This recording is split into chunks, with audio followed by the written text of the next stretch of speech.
Hello and welcome to the Publicly Challenged Podcast. I'm your host, Luke Oswald, and I hope you join me on my quest for knowledge to become a better hunter, angler, and forager. Stick with us, and who knows, maybe we will learn something together.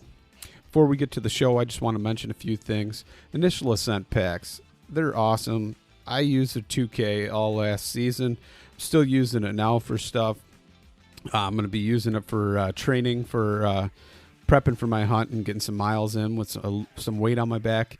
And I just recently picked up a 6K, and it's going to be awesome as well. Plan on using it on my elk hunt along with the 2K if I'm doing some day hunts or something and having a base camp. But if I'm packing on my back and going in there, depending on where I'm at, I'm going to be using that 6K. Dennis and Joe are amazing people. What's awesome about that company is you can reach out to them, and they're the ones who are going to answer your call and actually talk to you about their product. And you're going to even get a handwritten note from them thanking you for your purchase and wishing you luck on that hunt. And I just find that is super awesome and amazing in this day and age to have somebody that does that for you and actually hand writes a note for you is just amazing. And on top of that, it's an American-made product. And one thing about this podcast is, and myself, is just that anything that's American-made that I can support or get behind and it's a quality product, I'm going to talk about it. This is not a paid promotion. I'm honestly just talking to you about an amazing pack. So check them out. If you don't have one or you're looking for a pack, give them a try. You'll like it for sure. And then on top of that, we're going to talk about treelineacademy.net. Treelineacademy.net is the most comprehensive e-scouting course ever made. Mark Livesey is just an amazing wealth of knowledge, and he's willing to share that with everybody. So check that out and see what's going on there with that. Use promo code PC2020. Save yourself 20% on sign up. It's awesome. And actually, it's not 20%. It's $20. Save yourself $20 off a sign up. Then the next one I want to talk about is Basemap. Basemap app with their hunt data, the online mapping system for e-scouting, setting waypoints, smart markers. So you have all your hunt data on the wind and anything as long as you have a cell signal. It's absolutely amazing. There's so much more that's coming out. They've updated their offline maps, so they're way faster than they used to be, which I know a lot of people were actually kind of complaining about that, but now they're lightning fast. I've downloaded them, used them. It's awesome. On top of that, they've got some new updates that are coming out that are just going to blow you away. Can't talk about them yet, but we will be talking about them. So check them out. Use promo code PC25. Save yourself 25% on sign up, only on the website, not on the app. And with that being said, let's get to our show. All right, so I'm sitting here and I am talking to the wonderful Dr. Hillary Lampers. So, Doc Hillary, can you please go ahead and introduce yourself a little bit? Hi, I am Hillary, or Dr. Hillary, as a lot of people know me, or Doc. I don't know. I get a lot of nicknames going on. I am a naturopathic physician in Montana and Washington, but I currently live in Montana. Obviously, probably many of your listeners know my husband, Ryan Lampers, who everybody has the man crush on. I'm just really the back, like behind the scenes person who makes everything happen while Ryan's out in the mountains making it happen there. So we've been married for 24 years this June, which is crazy. We have a podcast as well, Hunt Harvest Health, that we started in 2016. And then we also have a brand called Stealthy Hunter, Healthy with an H. And then on top of all that, the Stealthy Hunter is mainly an informational website where that was our original brand. We started talking about gardening, hunting, nutrition, healthcare, really all the things we love to do. We do have some products on there we've developed, and then we branched out. We have a nutritional company now called Healthy Nutrition. We sell CBD and high quality nutritional products for the outdoor and hunting industry. That's kind of our niche. And then we also have an events company, and we do the Western Hunting Summits, which is where I met you originally. Yep. And then I also have a full-time patient care practice in Bozeman. So I do 4 days a week of patient care along with all that other stuff. So, and I have 2 young children and a home and a husband that's gone a lot. So that's my story. But so, Yeah. one of the things that kind of drew me to having you on the podcast and educating us is all the cool stuff you talk about that normally you don't hear, especially in, a guy's world, right? You hear about like maybe nutrition and you hear about exercise and fitness, but how often do you hear about the hormones and things affecting your hormones and how you can regulate those better or change it where they can impact your life in a meaningful way? And that's something that I really wanted to talk about with you today. Hey, well, cool. I can talk about that stuff all day long. That's not a problem. So, one of the things everybody always talks about is testosterone, right?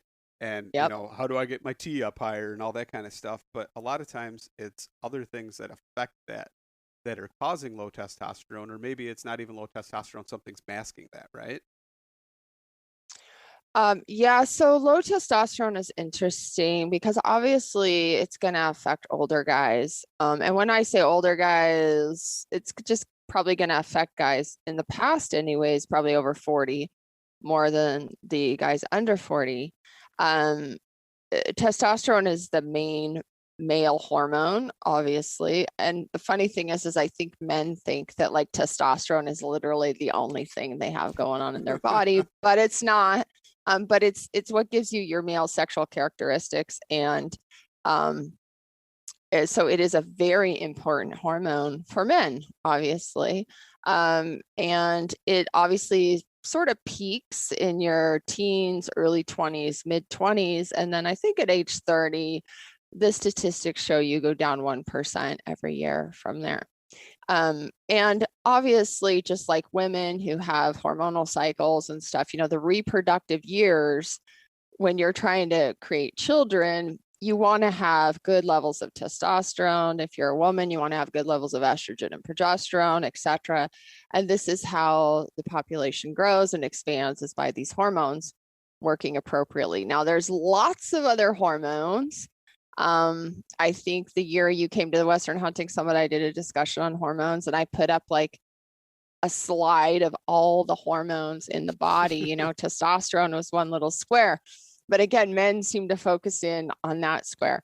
And we can talk about some of those other hormones if you want. But testosterone, again, is to improve sperm production, fertility, and to give you things like energy, stamina, motivation, push you to climb those mountains and do that CrossFit workout. And it also helps you deep sleep, stimulates, helps with growth hormone synthesis, obviously sperm production and sexual arousal, as well as function, and then mood, lots of that kind of stuff. So it's very important. The brain has more testosterone receptors than any organ in the body. So the brain is heavily influenced by testosterone. So there are lots of things naturally in life that over your lifetime will either help you stimulate testosterone or decrease your testosterone depending on the stages of your life.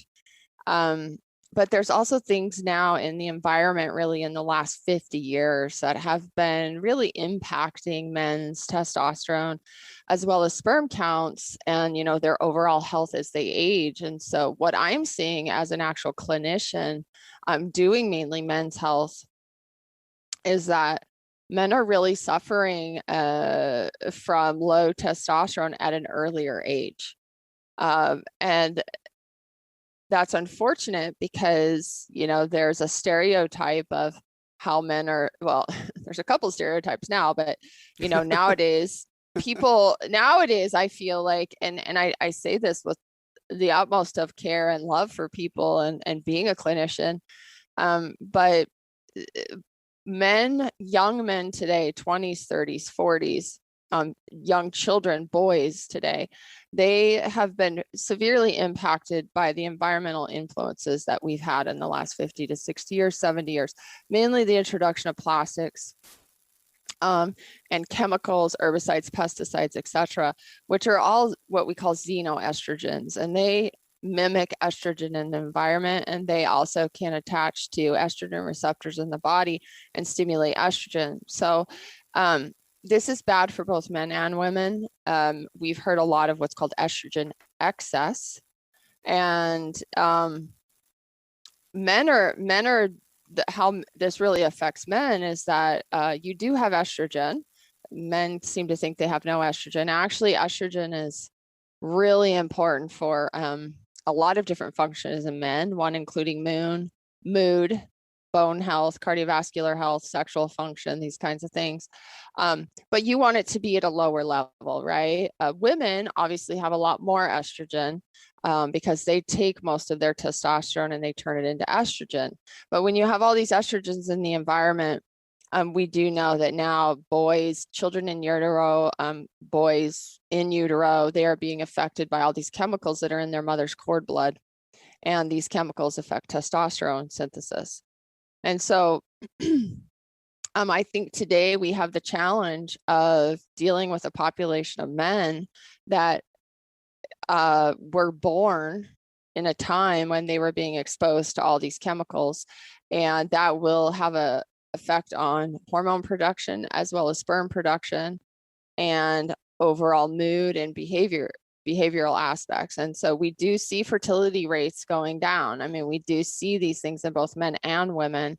And so what I try to do is, typically the average guy coming to me is like a 40 plus guy, right? He's starting to have all the symptoms. Maybe he's overweight. He's got some insulin resistance. He's not sleeping well. He's starting to notice some things, and his primary doctor has just written him off as, you're getting older. This is what happens. The guy's age. This is going to be how your life is now. And the great thing about today is because we have so much information at our fingertips, most guys come in with Dr. Google and they've like researched every single thing about testosterone, and they've really narrowed it down. They're like, I swear I have a testosterone issue. Like, this is my problem. And so I'll work with them. We do a lot of labs and blood work, and we do that. But I'm starting to see 20-year-olds and 30-year-olds literally coming in, and we're running the same programs. And I have 70 and 80-year-old male patients who have higher testosterone than 20 and 30-year-old males.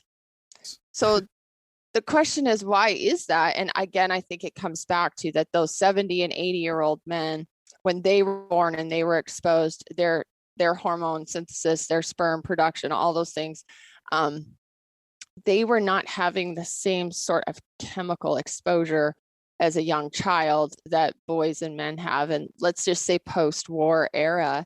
And now, and a lot of people don't want to admit that, because I think there's this stereotype of like, oh, those hippie granola green people trying to sell us like that, the global warming, and it has nothing to do with that. It has that we have slowly over time contaminated ourselves by the things that we've created to make our lives easier. So like, I can't go to work in an average day and not be using latex, plastic, sterile things, all these things that save lives and make my life easier, but also protect me from COVID and everything else. I use those things. And we all use plastic water bottles, and we all have, if you just look around the room you're in right now and you look, everything in there that's plastic. So there's importance to know different plastics, and, there's a lot of information out there, but I do think that the men nowadays are having more of this dysfunction earlier on because there's just more influences. And then of course you add into that, people aren't moving as much, right? These younger guys are not exercising. They're on their phones, lots of screen time. They're not as active as like, I'm in my 40s, and when we were kids, we were outside all day. And I was lucky enough to grow up in Montana, in the 80s, when it was just like nobody knew a Bozeman. Bozeman had nothing going on for it except that it was an awesome place to live. Obviously, everybody's figured that out now, and it's turned into insane. Like, I just had my house appraised. I had my house appraised a year ago, and I had my house appraised this week. And I will not tell you what it appraised at in 1 year, but and I don't even live in Bozeman. I live 30 minutes outside of Bozeman. It's insane. I bet you it's probably about Bozeman, 3 times, right? It's yeah, it's not 3 times, but in a couple years, it will be 3 to 4 to 5 times. That's insanity. And in Washington, so it's really crazy. But what I'm saying is, like, we were outside all the time. My parents would kick us out, and we had the freedom to roam, to go out and to just be outside. We didn't have computers, phones, tablets, none of this stuff. We listened to the radio, we watched some PBS, and we watched MASH every week. That was like what my parents did. Okay.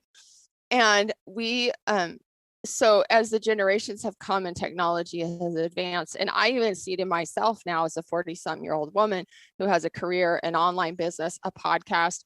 I do all clinical care online. Everything is now through electronic medical records.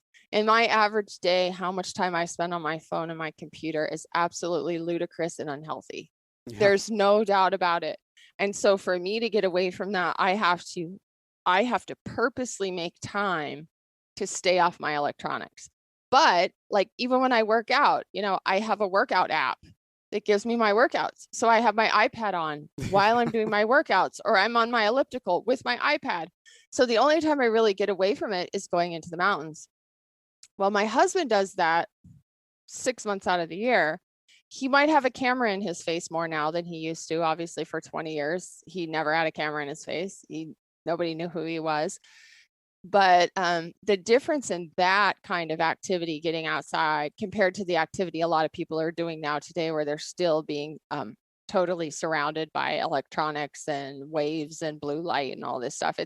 It's radically changed our biochemistry, and you're seeing it in hormones, because hormones are very sensitive to the environment, and they're very sensitive to our lifestyle. And it's like the chicken and the egg. What starts it? You don't really know sometimes. Did you get a hormonal imbalance that threw off things, and now, it's like this? Or did your poor lifestyle create hormonal imbalance? There's lots of different ways, but sometimes as we get older, it's hard to tell what the chicken and the egg is anymore. And so yeah, that's kind of the lowdown. That was a really long answer. Yeah. Sorry. But it was full of information, right? So one of the things what are the factors then? I know you kind of mentioned them, like plastics and all these things, but how do those affect what hormones? And then how can you maybe prevent those? Or like you talked about all the screen time and the blue light, and that affects sleep, right? So then if it's affecting your sleep, there's other hormones there that will be out of balance that will in turn, right, affect your testosterone, affect other levels of other things that really cause problems. So there is it's really interesting in the hormonal pathway of men and women, is we are actually identically the same. Our steroid hormone pathway, and I have a paper here somewhere I was going to show you, but it's basically exactly the same. So from cholesterol, we make all of our steroid hormones, which is testosterone, all your androgens. There's many other androgens besides testosterone: estrogens, progesterone, cortisol, which you've all heard about with the adrenal glands. Melatonin is affected as well, serotonin, and neurotransmitter function, cholesterol. And we all go through the same pathway. When we get to testosterone, men keep most of their testosterone. Women, we convert most of our testosterone into estrogen. Okay. So as like a species, males and females are identical in the actual steroid hormone pathways that they have. They're just doing it a little bit differently. Okay. And that's what will give us, because you have testes and I have ovaries, and you have a Y chromosome and I have 2 X chromosome, that determines how my body's going to process those steroid hormones. Does that make sense? Yeah. So what's really interesting today is that cholesterol is sort of become this evil, right? Like, I know in the 80s, the whole movement of like, eat margarine instead of butter, and cholesterol is bad for you. And like, just in the, 20, 30, 40 years of this whole idea that Cholesterol is bad and we have to get rid of it because it causes cardiovascular disease. Now, cardiovascular disease is the #1 killer of both men and women. I believe last year, cardiovascular disease killed more people than COVID, maybe 3 times as many people as COVID. And a lot of the people that died with COVID had cardiovascular disease, and that's what we call a comorbidity. So definitely cardiovascular disease is is a factor.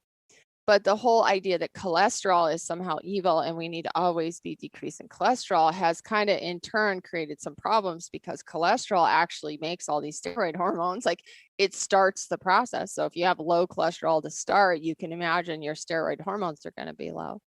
And then you have things like, like a statin medication. Statin medications are given to millions of people to decrease their cholesterol levels.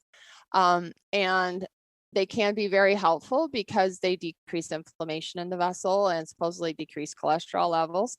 But over time, statins, because they decrease cholesterol so much, they can lead to hormonal deficiency and dementia, because the brain requires a lot of cholesterol to stay healthy and function.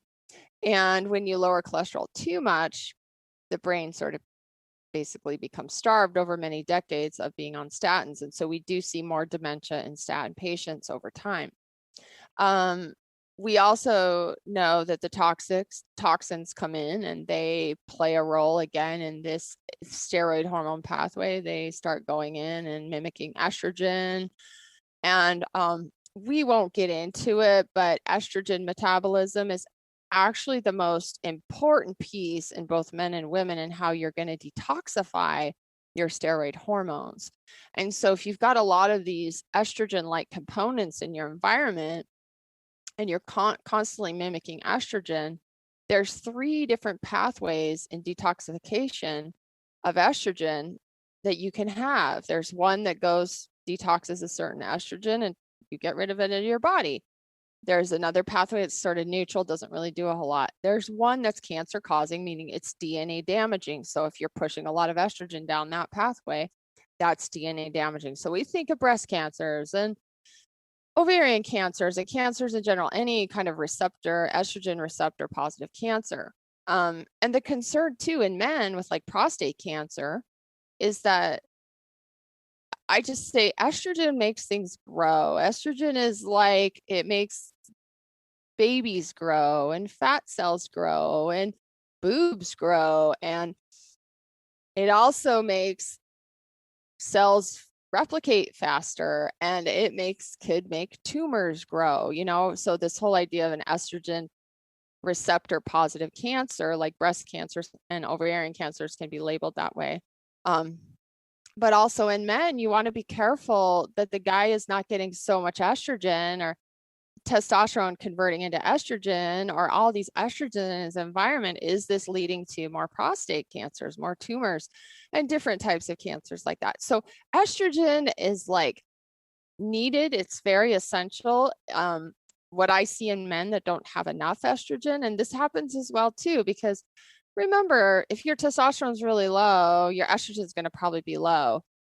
I'm not going to necessarily see the toxic element of estrogen in your blood when I run your blood, but you could be exposed. You could be showing some estrogen excess signs based on, like, your job would be a great example. If you go to work every day and you work around diesel gas, or you work in a plant where they, I don't know, wrap things in plastic all day, or you microwave your food every time you eat in plastic, you're getting plastic into you like all the time. And so you're probably going to see some possibly estrogen excess symptoms, but it doesn't necessarily mean you're like seeing that in blood work. So that's where kind of clinical experience comes in, and you look at exposures and could this be affecting this? But men with low estrogen, they're depressed. They're sort of not very excited about life, and they tend to have this kind of melancholy depression. They have erectile dysfunction. There's a number of things. But then if you have too much estrogen, so let's take a bodybuilder, because everybody kind of knows the stereotype of a bodybuilder who's cycling steroids. And we know that the side effect typically of those steroids is you're going to have a huge increase in estrogen. And men get moody, irritable, they're crying at commercials, and they want to put their hand through a wall. Like they're easily angered, and they're like a PMSing woman, basically. And you also have water retention, weight gain, elevated heart rate, heart palpitations, excessive sweating, not being able to sleep at night, and erectile dysfunction. So you can see how like estrogen has like a happy place, and she lives in this happy place. But if she gets too little or too much, you start to see problems. Testosterone itself is upstream from estrogen.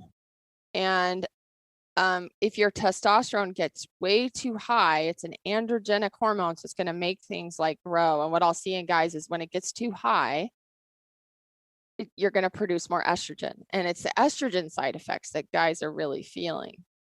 But that high testosterone is very anabolic. So it makes you like, because you're processing that at night when you sleep. So that's why you have to sleep, because testosterone is produced at night. So one of the guy comes in and he's got horrible sleep, or he works a swing shift and he's got low testosterone. If we want to naturally try to tackle some of this, we have to address the sleep. Because I could go give you hormones all day long. You still have a crappy sleep schedule, or you're not, you know what I mean? You're not even going to utilize that hormone as well. Like we have to get sleep. Again, chicken and egg. It goes low, sleep suffers, but if you don't sleep well, it suffers. So you gotta, lifestyle is always key. But, it's like, I've had guys where their testosterone's way too high, or they dose themselves too high. And they literally sleep like 3 hours, and then they wake up like ready to go to the gym. They're like, Mom, why am I awake at 3 a.m, like ready to go? And I'm like, well, because testosterone is so anabolic. You're just getting all that like anabolic activity. But again, that's not necessarily healthy. And this is why in the bodybuilding world, in the steroid world, like they have to do cycles. They're not doing these all the time. And when I talk about hormones and like replacement, or I've talked on multiple podcasts about testosterone replacement, we are doing physiological dosing. We are getting you into a physiological range where you feel good, you're more functional, you're not supra-physiological. You're not like doing stacks, and you're not doing rounds of steroids, which takes you into the super physiological range. Then you've got to manage all the symptoms of that. So you have to cycle that. Otherwise a lot of bodybuilders do end up screwing up their endocrine systems, and then they have to actually get medical help to get off of them. Wow. Because without them, they are dysfunctional, right? Because everything plummets. When you take exogenous testosterone, your testes shrink and stop making your own. So if you stop taking testosterone, what happens? You have to slowly build your testes back up to getting the signal to make your own testosterone. So it's a rough ride when you try to get a guy off of steroids, or if he hasn't totally trashed his endocrine system that way. I've had to do it with guys that are on testosterone for, they're just so low and they've been on it, but they want to get their wife pregnant now. Basically, you have no sperm count when you take testosterone. Wow. Yeah. And I tell guys, like, don't think you're on birth control now and you can just go out and not be careful, because all it takes is one sperm. But basically, if we were to do a sperm count on you for fertility reasons, if you are on exogenous testosterone, your sperm count is going to be very low or close to zero.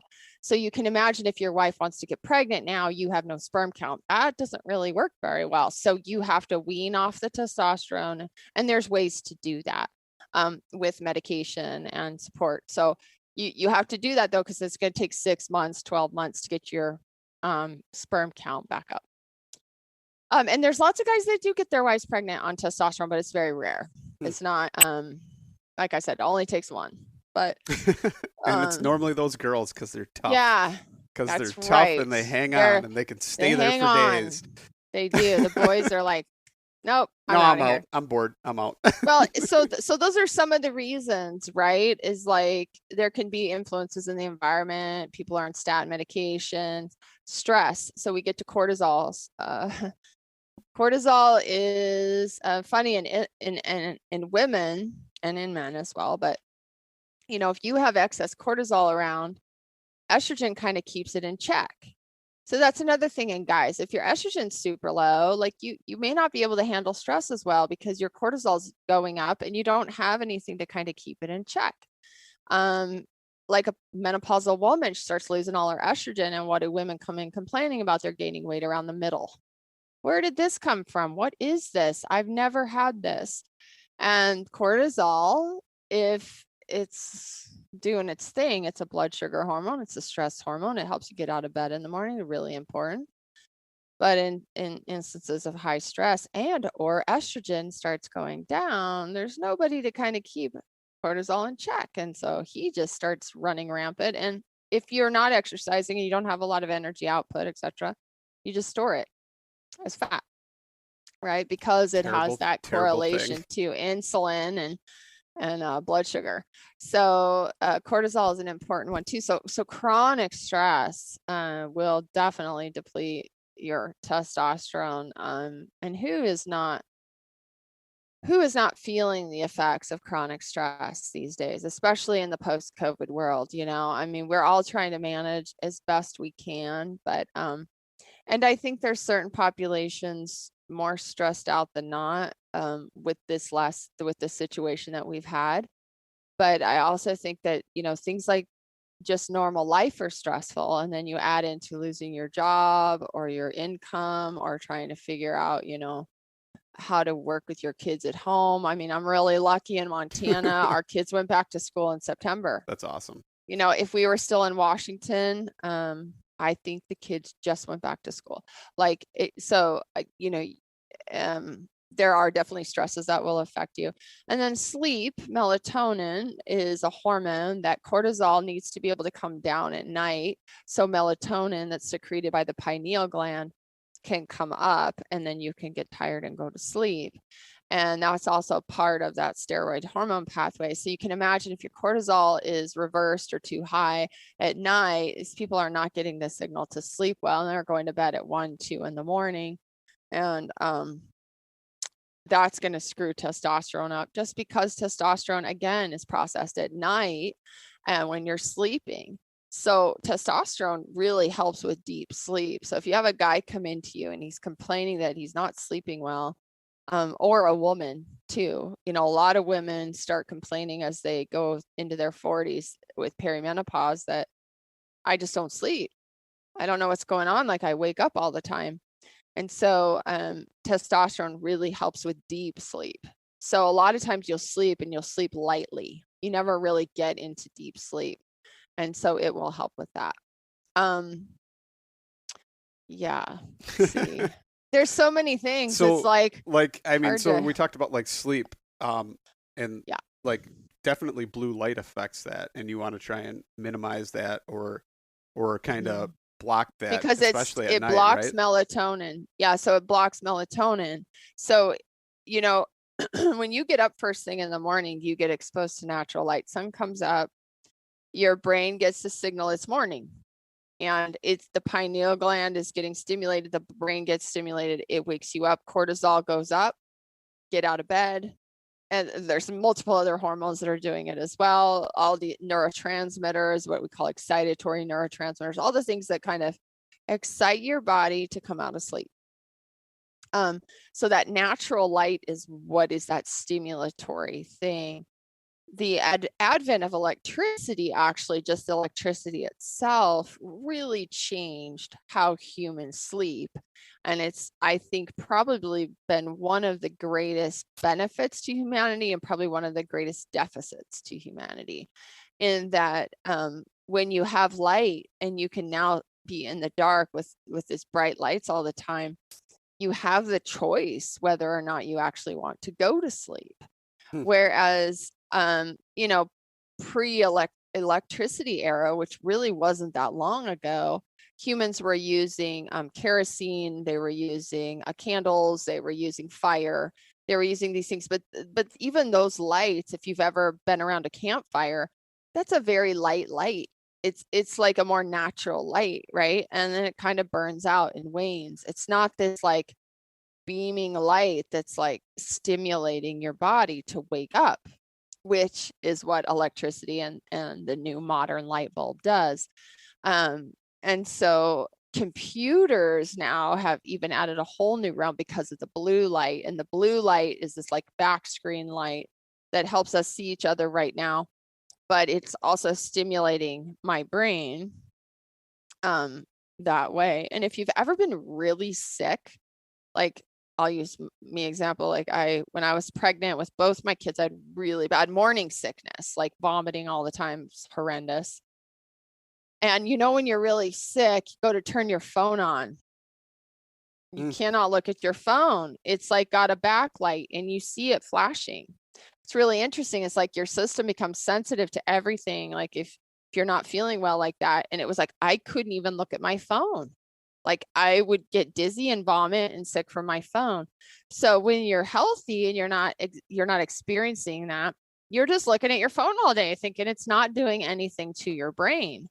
But when you actually get sensitive to your environment, like through illness or whatever, you can see all that flashing and that blue light. And it's actually, you realize how your brain is like, okay, I'm trying to deal with this. Turn that off. Like I can't handle that too. So we are just constantly overstimulated. And what is the best thing about going out into the mountains and into nature? And I'm really convinced, besides Ryan's addiction to hunting animals and going into these crazy places, is that you don't have that light. You go to bed when it gets dark. Like how many times have you been on a hunt or on a camping trip? It's 7 or 8 o'clock. It's dark. You're tired. You're going to bed. Yeah. You're like hanging out, unless you got a camper and you got all your lights on and you got all that light on. Maybe that's different. But if you're just in a tent, nowadays people have their phones and they're watching movies and they're doing that. So it's even hard, right? Like turn off your light. Like the old days, we go camping. I remember I grew up here in Bozeman. We go to Yellowstone all the time.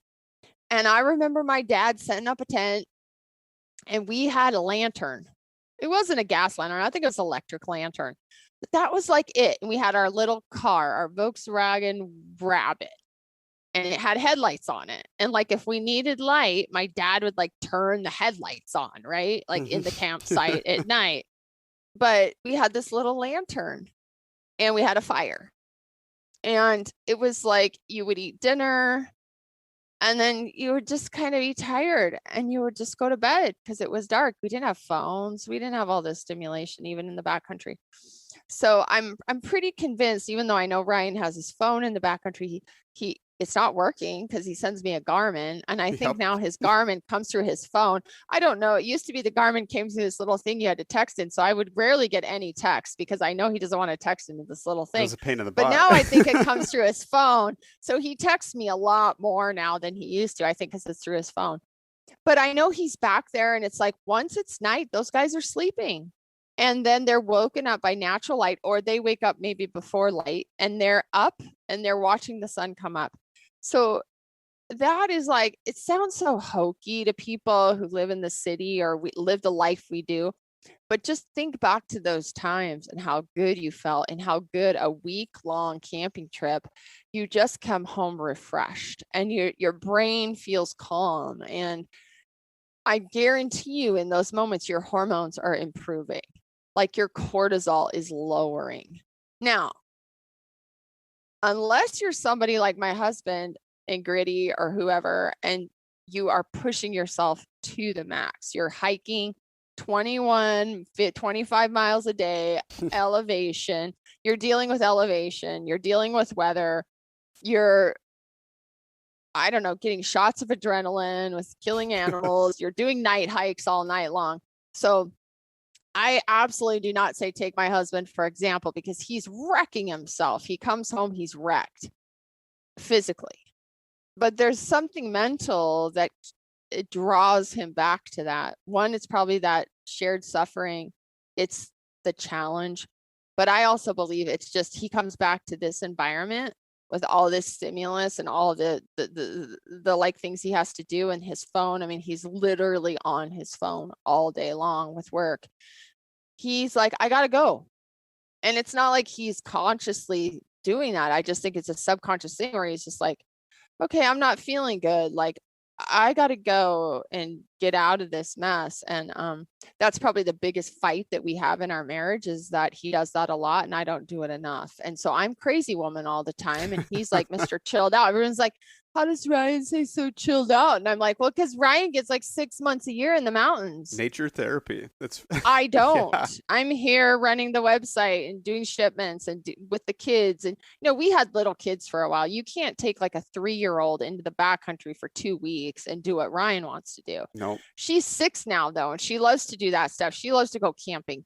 So as they get older, it gets easier for us both to get out there for long stints. But I would say that, the influence of electricity and the phones and the computers has definitely changed the way our melatonin functions at night. And so that's a big issue with sleep. So also for shift workers, first responders, firefighters, cops who work night shifts, these kinds of things, your body gets used to getting these cortisol and adrenaline rushes in the middle of the night, oh, okay, you got a fire, you got to wake up, and you get all worked up, and then that's over. Then you got to come back and go to bed. And it probably takes you an hour or so to get back to bed because you have all this going on. And, you do that over so many years, it starts to cause stress, or it starts to cause weight gain, starts to cause insulin resistance, starts to cause, hormone deficiency, whatever. So, yeah.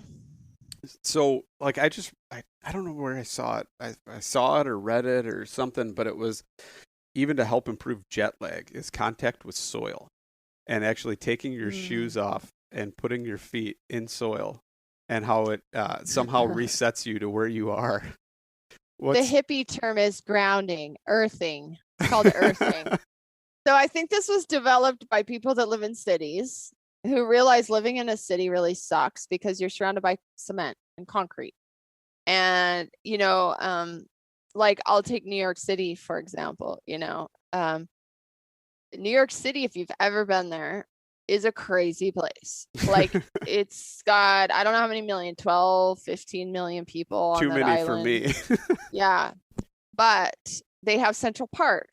And part of the theory, long time ago, they realized they needed to set aside a place where people could go and just have exposure to nature. So if you've ever been to Central Park, it's actually a super cool place because, yeah, there's a lot of people there. It's not like me going to the park here at Headwaters where there's 3 people there.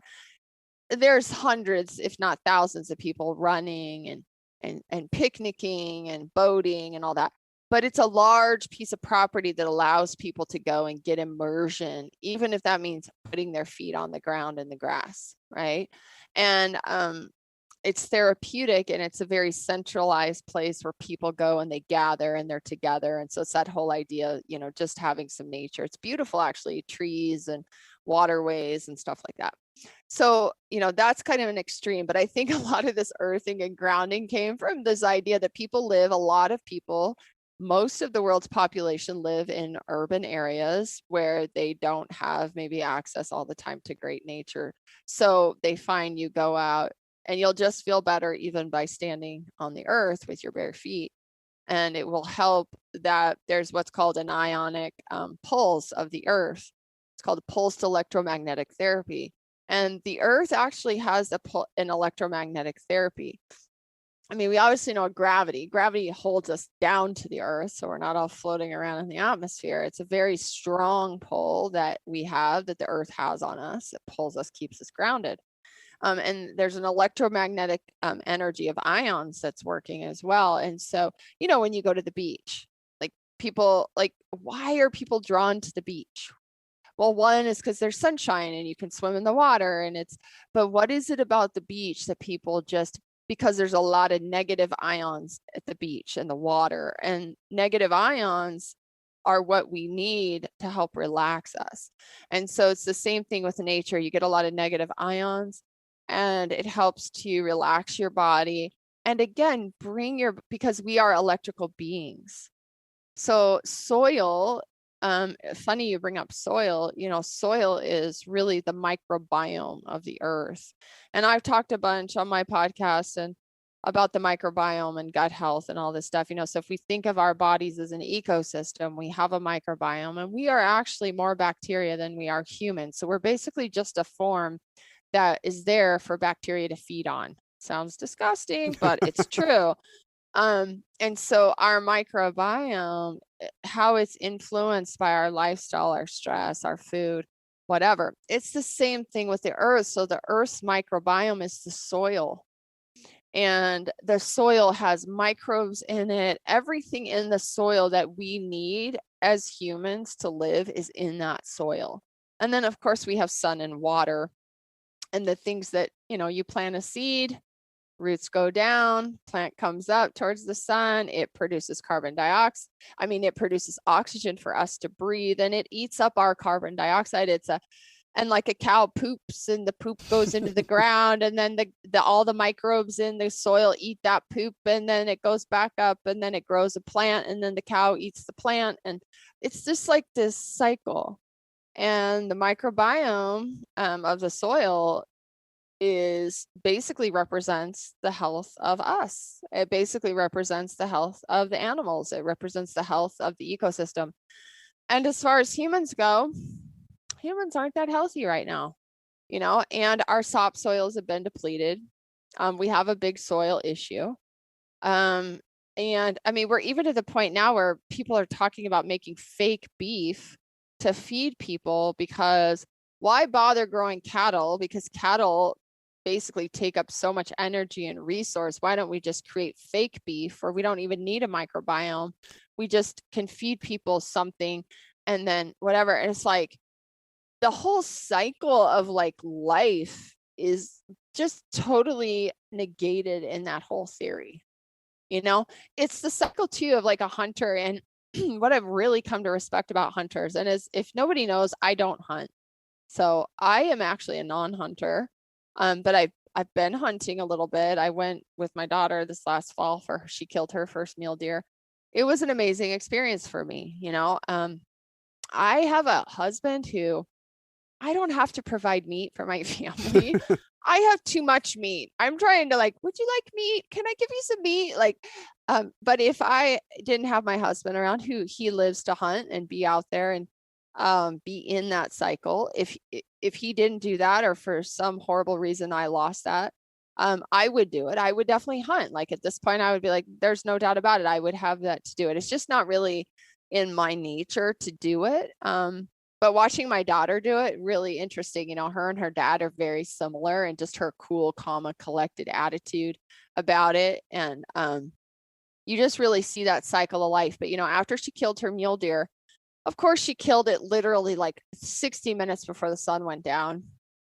And so we were 4 miles or something from our tents. And so we had to clean out this, and it was November, so it was cold and windy. And we had to break the animal down, clean it out, pack it on our backs in a snowstorm back to our tents. It was the classic Ryan Lampers night pack, suffer, low blood sugar. I thought I was going to pass out, sweating. Paley, I think, hit her sleeping bag, literally didn't even eat dinner. She just went in the tent and flopped on her belly. And the next thing I know, she was in her sleeping bag asleep. But there was that cycle of life, you spend all that hard work, you get the animal, you spend time with the animal right after it dies. It's not just you just think, oh, you got, there's some time spent with the animal, and the gratitude of that, and the whole, especially probably on a first hunt, the whole thing of oh my gosh, I just did that. And so, you have that time, and you take some pictures, and then you whatever. And then you realize, okay, we got to get this animal broken down. And then you go through the whole thing, Ryan breaking this animal down, us going through the insides, him showing us stuff, us doing organs, sectioning it out, putting in bags, putting on back. That's a cycle that most people have no clue about. Nothing. They don't get their hands bloody. They're not up to their elbows in bodily fluids, which is building your microbiome. Okay. So studies have shown that people who hunt are exposed to blood from animals, have dogs, have farm animals, who garden, who whatever, they have more robust microbiomes. They are sick less and are healthier more. So when you experience that, and you're in that, and you've taken a life, and then you've You've been in the process of cleaning it up and then taking it home and then feeding it to your family. And there's, that circle of life. You've been in that animal's body, basically, right? You've been exposed to all this microbes and bacteria, and not only in his body, but the food that he was eating and the things that he was exposed to. Like most people just they're not exposed to that at all. They have no clue. They just go to the grocery store, they just buy their meat. And now, we'll just sell you fake meat and you just won't even know the difference. And this is where it's like, okay, great. I mean, you're just further degrading people's connection with the process. You're further destroying their microbiome. And not only that, you're making them believe that they are not part of the global life and death. It's plugging them into the matrix almost. Oh, if you don't think we're going into the matrix after the last year, I don't know where you've been, but you obviously are not you're not in the group of people that I'm talking about right now. And what I like about hunters and what I love about this community is, when I came into this community, I was very, I'm not a political person at all. I really hate politics, but I was much more I was that greeny liberal hippie person that everybody talks about, whatever. And that's because I actually, was raised in Montana. My parents were liberal, whatever you want to call it. It doesn't really matter, but we still spent a lot of time outside. And my mom had a lot of animals. I grew up with so many animals. So my mother is like an animal lover. She's like a saver of animals. But there was a dichotomy where a lot of people would think hunters are abusive people because they kill animals. There was never this, if you didn't know hunters and you didn't know and you didn't listen to the story.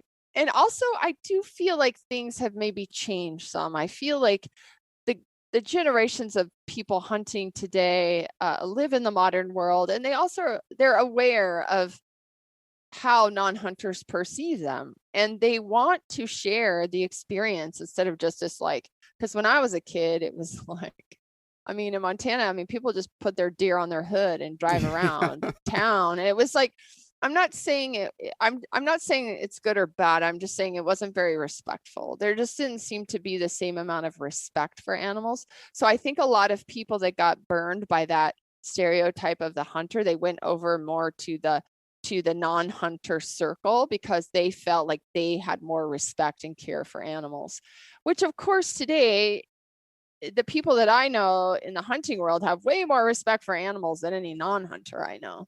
Yeah. You know what I mean? But it's just, I think things have changed, but I do feel, that's kind of what I came from. So I had this idea that I love animals so much and I'm like this thing. And what I really realized going on this hunt with my daughter and just having been married to Ryan for a couple decades is that is unfortunately the wrong way we look at hunters. And we should be looking at hunters as people that are keeping that cycle of life going, that they understand what it takes to actually take a life. It's not easy. And personally, I think anybody who thinks it's just easy and they just don't care and they're just killing things randomly, those in medical school and psych class, those are called sociopaths. They kill for fun. Right. That's a poacher. And I listened to a podcast yesterday. I forget who it was. It was about a ranger, not a park ranger, a warden who basically his job is to catch poachers. And he was talking about why people poach. And he said he thinks there are people that poach for food. So they need the food and they'll poach the deer for the food. So he was for the whole roadkill thing. If for the states to allow people to take roadkill home, because a lot of these poachers won't poach if they can get roadkill. And we're talking probably in lower income communities where, more rural, low income communities, people need the food.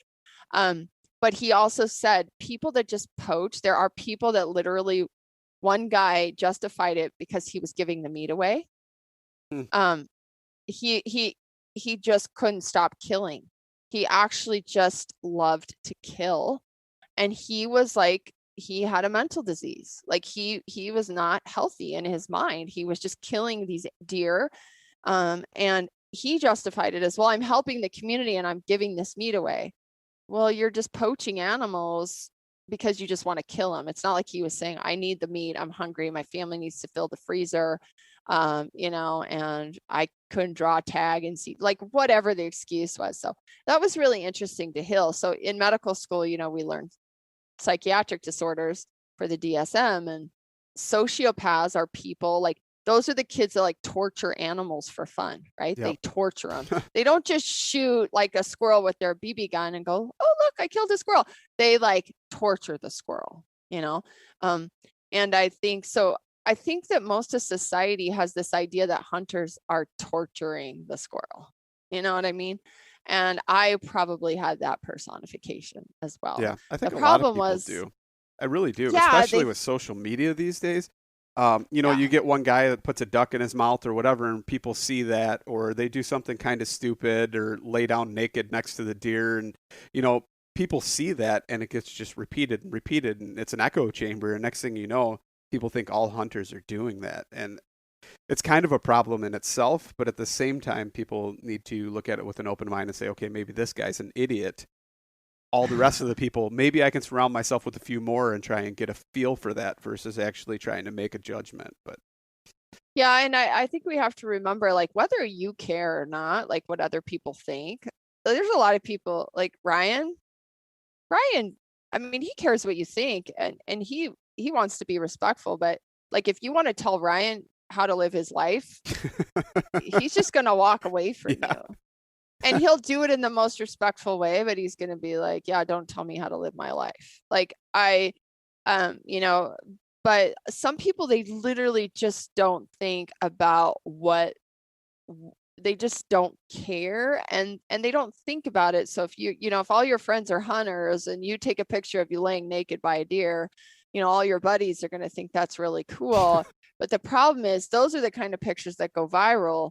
And then the majority, the 80 to 90% of the population that doesn't understand that, is going to be like, this guy's a sociopath. Yep. So Yep. if you are a sociopath, you're probably doing that more frequently, but you're probably the guy that, didn't kill the deer with a rifle with a good shot. You tortured the deer and you did, whatever else. And you took this stupid picture with it. So there's a very small percentage of people that are like that. And unfortunately, like anything else, if those pictures get out, then it's like, everybody stereotypes you as that. And so what I would like to do is, when I have a conversation with a non-hunter, because actually most people are really intrigued by it, because in this day and age, most people are like realizing, one, the food system could crash. Two, the reliance that we have on the powers that be just to eat is insane. It's a very fragile, fragile, very system. fragile. And people are starting to realize that they need to become more connected to that. And so I think it's fun to have a conversation with a non-hunter and just explain, that whole process, like just even talking about Paley's experience of the deer and being there and witnessing that, and the whole process, or having people go watch the film on Grady's channel. People are just like, wow, that was my dad, my birth father, he's super open-minded, but he's not a hunter. He called me and he said, that was a very emotional experience to watch Paley do that. He said, because I know Paley and I know her heart, and like, I know how she is, and I know Ryan, and to watch them do that together and to have that experience, he said, it was super powerful for me. And this is coming from a non-hunter. So I think we have to remember that. But how I want to bring it in is like, it's good to have these experiences and being connected to the animal, to the blood, to the soil. This builds you as a more robust person, and it creates health. Yes, definitely. Yes. I think that's a good point to wrap it up. We kind of really tied it in there at the end. I like that. Good. So before we go, can you tell everybody where they can find you and Ryan and all the different channels, and if they wanted medical advice, how they could seek that if they're looking and their doctor's not giving them the right answers? Maybe there's a natural way to pursue that. Sure. So we have so many platforms, but probably the best one is Stealthy Hunter, STH, is our website. The podcast is huntharvesthealth.com. That also goes to the same place, but that's going to give you lots of information, recipes, blogs. We have some great contributors. We have a chef who works for us and creates meals. So we have some videos. We're trying to work on our YouTube more. You can also, we have Instagram, all that kind of stuff. You can email us. Our email's on the website. If you live in Montana or Washington, you can actually see me as a patient through telehealth now. COVID has changed some things and made it easier for medical visits. If you're outside of those states, we do require that you have to come to Montana for your first visit. Makes it silly, but I do have patients do that if you want to travel. And then after that, we can do a lot of stuff over telemedicine.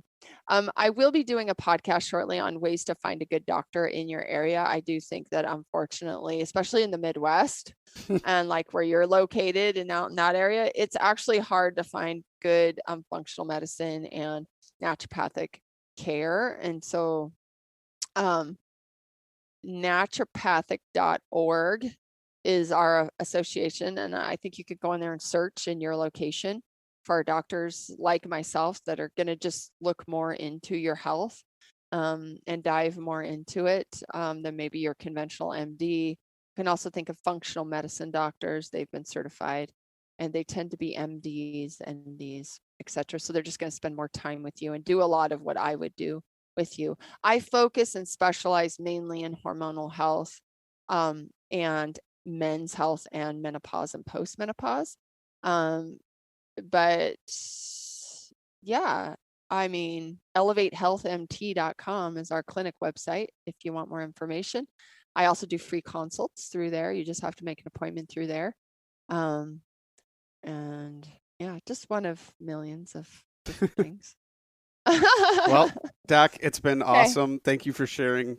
I know that's a lot of information compounded into a short amount of time. So I do recommend that people, dig into this further if they have some questions or anything like that. And I'm sure you're more than happy to help. So thank you so much for coming on and thank you for sharing. Thanks, Lucas. Take care.